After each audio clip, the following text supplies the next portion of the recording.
Joining me tonight is a Dominican native actor raised in New York City. Moyram Espino found his passion for acting while attending high school. He has been training professionally for the last 3 years while working on independent projects in NYC. One project being the popular Amazon Prime series, Bobby Ashley's The Av Season 2. Under new management, Moyram wants to make his way into the industry with film, commercial, print modeling, and more. When you move in my world, you do as I say. Newsflash, it's your pops that's still alive. So put an end to this bitch so we can dip. Moyram, what's up? What's up, my brother? How you doing? Good, good. Alright, so we are in this room where this wall has a lot of emotions. It does. So if you can give me one emotion that you're feeling right now. Right now? Yeah. Anxiety? And- No, I'm just joking. I was just kidding. No, I don't know. With a lot going on, I would say busy. Busy. Yeah, that's okay, so that's the emotion that you're feeling, busy. Busy. Alright, well we're going to calm this interview down. Okay? Alright, so we're going to play a quick icebreaker game. Okay. Alright? Now, he doesn't know any of these questions. We're going to play this or that.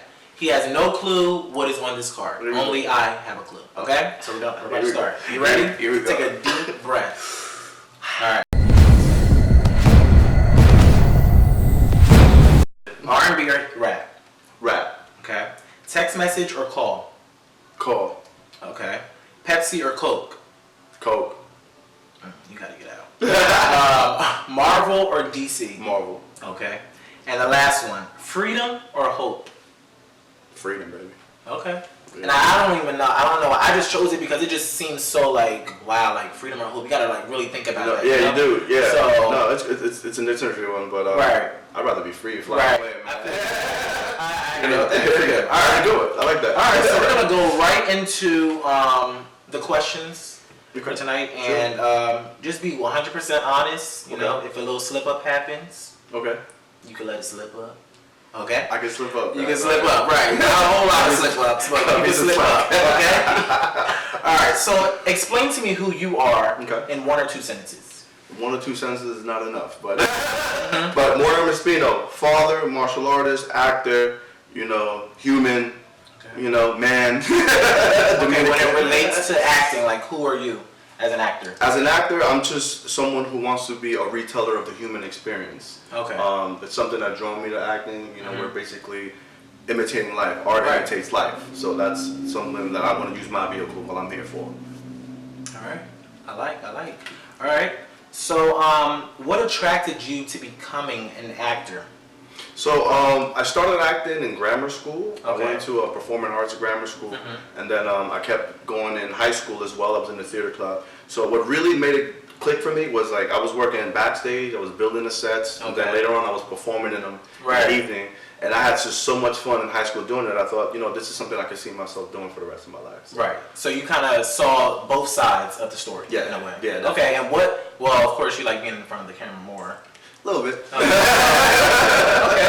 I like that. A little bit. Okay. So if you had to name one struggle or one accomplishment during your career, what would it be? Honestly, it's just the decision to actually go for it and believing in yourself enough that you can do this, you are enough. And that's something that I feel like a lot of us creatives, you know, we're our worst enemies. We beat ourselves up, you know what I'm saying? Like, it constantly haunts us, right? So, just spoke a word. You know what I mean? Tabernacle. But like, yeah, just finding the confidence in yourself to actually choose to do something and follow through, you know? Exactly. That's been the biggest struggle. But So when you, because I'm a big critic of myself. So when you make something, a project or whatever, what is like the first thing that you do when you're looking at yourself? Like, what is the first critique that you see? Well, the first thing is I try to see how my character has played out in the scene. Like, did I do my job? Okay. And then I start picking myself apart. Oh, well, I made this face. I made that face. Oh my God, I could have done this. I could have done that. Right. But naturally, I just want to see did I make sense? Was I true to myself in that? Did I help character? Did I help move the scene forward? That's very important for me. You know, that's a good one. I like that one. So I asked that question because you say you want to be a bad guy. So and you say you want to be an intelligent bad guy. So you say that Power is one of my favorite shows too. Yeah, so you already know. I'm gonna just choose that one. I'm gonna choose that one. So the bad guy in that show is 50. I guess we can say. Yeah. Is 50 an icon as to who you want to be? As a bad guy, or he was a good bad guy. He was a good bad guy. He was a very good bad guy. Mm-hmm. But like, see, power kind of switches. Everybody kind of puts on that hat every now and then, which is why I like it. Right. You know, everyone can play the bad guy for a certain time. Right. And you know, if they, we're not going to spoil it, I guess. Well, everyone should. Everybody should be caught up. Tommy, baby. Don't ever believe what he did. I'm gonna say exactly what he did. But if you're not caught up on power, it's not an advertisement. But if you're not caught up on power, get caught up. Make sure you get subscribed to Stars, something like that. Please, but we're gonna get back to you, please, because I can go on and on and on about power. I'm feeling that right and now. Game of Thrones, but we're not gonna get really. Oh man, that's story. yeah, man, listen. That was like 2 hours. I'm gonna have to make a whole show off of that. All right, so 50. Yeah. 50. 50's a very good bad guy. I want to say a mix of 50, but you know, Heath Ledger's Joker, legendary, legendary. You know what I mean? How he was just witty. He died. Yeah, he passed away. Yeah, right. God rest his soul. That he took his role seriously. Yeah, you seen how he was just witty in the movie. He was evil, right? But you just couldn't help but like love it. You know? Yeah, exactly. My favorite scene.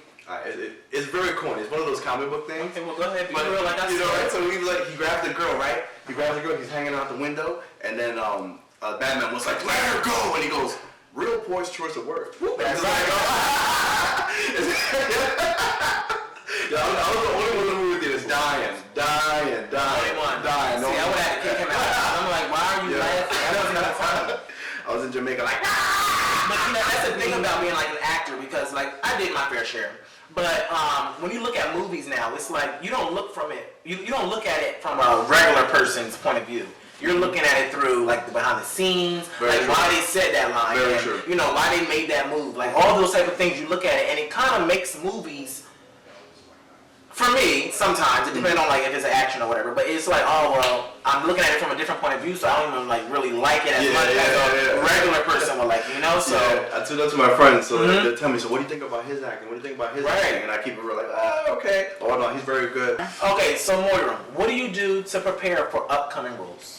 So, you know, every role, of course, is different, but generally what I like to do is, you know, read the script from front to back. Okay. See how my character plays out in the story, how he moves the story forward.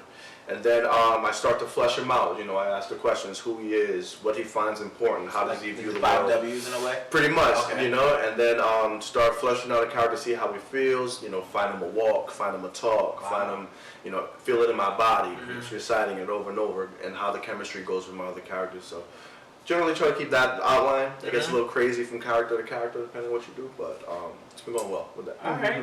So before we wrap up, I have one more question for you, and I remember because when I introduced you in the beginning of the episode, what is it like working on the Amazon Prime show?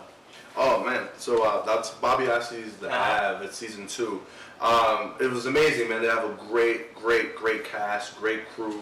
You know, it's just interesting to see yourself at a streaming service. Right. I'll have to check it out.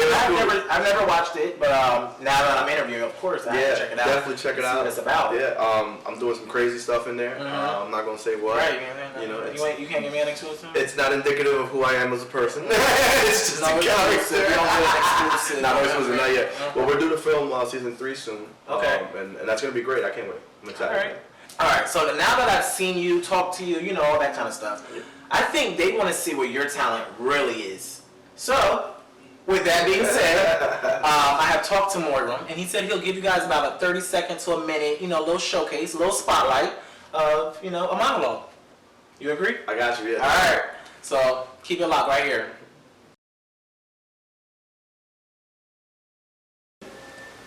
See, I was always a wild kid. I had my own gang in the streets of Queens. I mean, we robbed everything. Cars, stores, houses. I became the neighborhood tough guy by giving out beatings to those who thought they wanted to be tough guys. Man, I did bad things, all by the age of 15. I was well on my way to a criminal path, but then you know what? My mother stepped in. I remember her now, my beautiful mother. Her big, beautiful eyes, and there was just crying, tears streaming down her face, and I decided at that moment that I didn't want to be the thing that disappointed her the most in her life.